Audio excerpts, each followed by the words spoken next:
ఇద్దరు బలహీనులు కలిస్తే వారి బలం బలహీనంగా ఉంటుందని మంత్రి కాకాని గోవర్ధన్ రెడ్డి హెచ్చరించారు. విలేకరుల సమావేశంలో ఆయన మాట్లాడుతూ నెల్లూరులో చంద్రబాబుకు మద్దతు లభిస్తుందన్న వాదనలను ప్రస్తావించారు. కేవలం అభ్యర్థులను నిలబెట్టడం నిజమైన ప్రజా ఆమోదంతో సమానమా అని రెడ్డి ప్రశ్నించారు. మా బిడ్డ ఆమోదం లేదు సరిగ్గానని చెప్పి మాట్లాడేటువంటి పరిస్థితులు వచ్చాయి.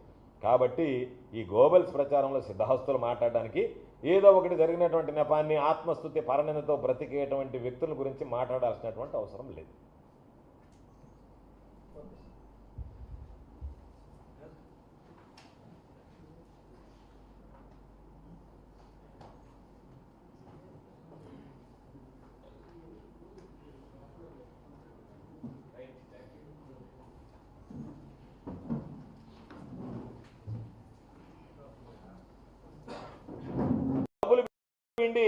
కళ్ళు మూసుకున్నటువంటి వాడివి నీ ఇంటి చుట్టూ ఉన్న అక్రమమైనటువంటి లేవుడు ఈరోజు విచారణ జరుగుతుందని చెప్పారు. ఈరోజు పత్రికలో వచ్చింది, వాటి మీద విచారణ జరుగుతుంది అన్నారు. సంతోషం. ఆ విచారణలో వాస్తవాలు నిగ్గుదాల్చకుండా తొక్కిపెట్టే ప్రయత్నం చేయకండి. ఎవరి పాత్ర ఉంది, ఎవరుండారు దీని వెనక? నీ ఊర్లో నీకు లేఅవుట్లు వేస్తే అవి కనపడలేదా? నేను ఒకటే మాట చెప్పా, లేఅవుట్ల దగ్గర ఈ 40 రోజుల్లో నేను ఎమ్మెల్యే అయిన తర్వాత ₹1 తీసుకోలేదని ప్రమాణం చేయమన్నా. నేను చెప్తున్నా, లేఅవుట్ వాళ్ళు నువ్వు అడిగిన దిగిపోతే వాళ్ళ రోడ్లు తవ్విస్తుంది. ఏం హక్కు ఉంది నీకు? ఏం అధికారం ఉంది నీకు? ప్రైవేట్ లేఅవుట్ వాళ్ళు పెట్టి నుడా కింద పర్మిషన్ తీసుకుని ఇస్తే నాకు మీరు మామూలు లేదు కాబట్టి మీకు పోయేటువంటి దారులు తోసేస్తా.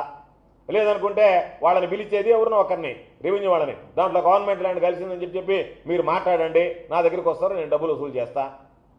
ఇప్పుడున్న ఈ జిల్లాలో ఎక్కడన్నా జరుగుతుందా? సర్వేపల్లిలోనే జరుగుతుంది. రాష్ట్రంలో ఎక్కడన్నా జరుగుతుందా? సర్వేపల్లిలోనే జరుగుతుంది. సోమిరెడ్డి కొడుకు ఇద్దరు బరి తెగించారు కదా ప్రతి విషయంలో దోచుకోవడానికి. ఇది వాస్తవమా కాదా? లేఅవుట్ల విషయంలో నువ్వు డబ్బులు వసూలు చేసావా లేదా? ఎవడన్నా లేఅవుట్ల దగ్గర చాలామంది ఎమ్మెల్యేలు పనిచేశారు సర్వేపల్లిలో. లేఅవుట్ల వాళ్ళ దగ్గర డబ్బులు వసూలు చేసినటువంటి నేపథ్యం ఎప్పుడన్నా సర్వేపల్లి నియోజకవర్గంలో ఉందా? జరిగిందా? ఇప్పుడు జరుగుతుందా? అదేవిధంగా పాపం ఉన్నప్పుడు చెప్పాడు, నేనున్నప్పుడు సూరాయపాళెం అనేటువంటి విలేజ్లో సంగం బ్యారేజీ దగ్గర ఆనుకుని ఉండేటువంటి విలేజ్లో అక్కడ పాపం రైతులు ఇబ్బంది పడతారు, భూగర్భ జలాలు అడుగంటిపోతాయి, కాబట్టి అక్కడ శాండ్ ఎత్తడానికి లేదు అని చెప్పి ఎవరు ఎన్ని చెప్పినా ఎత్తని లేదు. అక్కడ నేను వ్యాపారం చేయని లేదు. అటువంటిది ఈరోజు ఇరిగేషన్ వాళ్ళని పంపించి మీరు ఏమి చేస్తారో నాకు తెలియదు, డ్రెడ్జింగ్ చేయాలంట, అక్కడ లోతు పెంచాలంట, అక్కడ ఎంత లోతుంది, ఎంత ఇసుక ఉందంటే ఇసుక కొట్టేయడానికి రకరకాలైనటువంటి కారణాలు పెట్టి ఆ కారణాల ద్వారా ఎక్కడ ఇసుక కొట్టేసి అవన్నీ మొత్తం పొలాలని ఎడారులుగా మార్చేద్దామని దాదాపుగా ₹100 కోట్ల స్కెచ్ వేసి సూరాయపాళెం దగ్గర ఇసుక ఎత్తడానికి ఈరోజు నువ్వు ప్లాన్ చేసావా లేదా అనేటువంటి మాట ఈరోజు నీ హయాంలో, నా హయాంలో అక్కడ జరిగిందా? ఎవడన్నా నా హయాంలో ఒక్క ఇసుక రేణువు సూరాయపాళెం దగ్గర నుంచి ఎత్తాడా? ఈరోజు నువ్వు ఎత్తడానికి ప్రయత్నం చేస్తున్నావా లేదా? నేనున్నప్పుడు ర్యాంపులు పెట్టలేదే, నేనున్నప్పుడు రీచ్లు పెట్టలేదే. కారణం ఏంది? రైతుల గురించి ఆలోచన చేసాం, రైతుల సంక్షేమాన్ని గురించి ఆలోచన చేసాం. ఇలాగ క్యాష్ గురించి, చిల్లర గురించి ఆలోచన చేయాలి, చిల్లర చేష్టలు చేయలే. ఈరోజు ఎవరో చెప్పారు, కందలపాడు గ్రామంలో వేరే వాళ్ళకి గ్రావెల్ క్వారీ ఇస్తే ఆ రోజు వైఎస్ఆర్ కాంగ్రెస్ పార్టీ ప్రభుత్వంలోనే నేను వైఎస్ఆర్ కాంగ్రెస్ పార్టీ శాసనసభ్యుడిగా ఉంటే ఆ పార్టీ ఈ పార్టీని కాకుండా గ్రామస్తులందరూ నా దగ్గరికి వస్తే ఒకే విషయం చెప్పాను, అది గ్రామస్తులు వద్దంటున్నారు, దాన్ని ఎత్తడానికి లేదని చెప్పాను.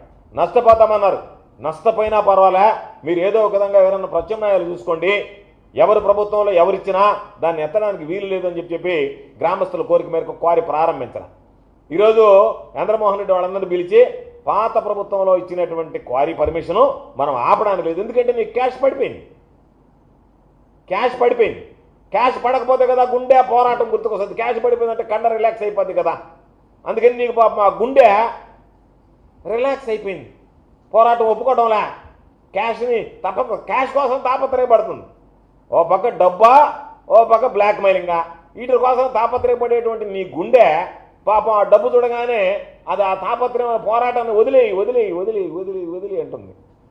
పోరాటాన్ని వదిలేసి ఇప్పుడు వాళ్ళని పిలిచి ఏం చెప్పాడంటే, మీకేదన్నా ఉంటే ₹10 ఇస్తారు మన తెలుగుదేశం వాళ్ళకి, మీరు ఎవరు అడ్డపడబాకండి, కానీ గ్రావెల్ మాత్రం ఎత్తుకొనివ్వండి, ఇది మన ప్రభుత్వం ఇచ్చింది కాదు గత ప్రభుత్వం ఇచ్చిందని చెప్పండి అని చెప్పి గ్రామంలోనే క్వారీలు పెట్టడానికి సిద్ధపడ్డటువంటి గనుడు నేనున్నప్పుడు పర్మిషన్ తీసుకొని వచ్చారు నా దగ్గరికి. మీకు ఎవరిచ్చారు పర్మిషన్ అని అడిగా. వాళ్ళ దగ్గర తెచ్చే ఎన్ఓసి అన్నీ జరిగాయని అన్నాడు. ఏది ఏమైనా సరే ఆ గ్రామంలో మీరు క్వారీ ప్రారంభించలేదు కాబట్టి ప్రారంభించడానికి లేదు అన్న, ప్రారంభించనివ్వలేదు. తెలుగుదేశం వాడు అందరూ కలిసి వచ్చి మాట్లాడింది. అందుకే ఈరోజు కొంతమంది బయట మాట్లాడుతున్నారు తెలుగుదేశం వాళ్ళే. గోవర్ధన్ రెడ్డి శాసనసభ్యుడిగా మంత్రిగా ఉన్నప్పుడు వాళ్ళ ప్రభుత్వంలో వచ్చినటువంటి క్వారీనే ఆయనే ఆపించాడు. ఈరోజు ఆ ప్రభుత్వంలో వచ్చినటువంటి క్వారీని మనం ఆపలేమా? అంత శక్తి లేదంటే శక్తిలో ఏమి ఇబ్బంది లేదు, శక్తి ఉంది, యుక్తి ఉంది. ఆ యుక్తి పనిచేసింది కాబట్టి శక్తి బలహీనపడిపోయింది. డబ్బులు కొట్టాలనేటువంటి యుక్తి ఎప్పుడైతే సోమిరెడ్డికి పనిచేసిందో సోమిరెడ్డి శక్తి బలహీనం అయిపోయింది. యుక్తి శక్తి లేనోడు కాదు, రెండు ఉన్నాయి. ఆ శక్తి బలహీన పడిపోవడానికి యుక్తి కారణం, డబ్బులు పడిపోయింది.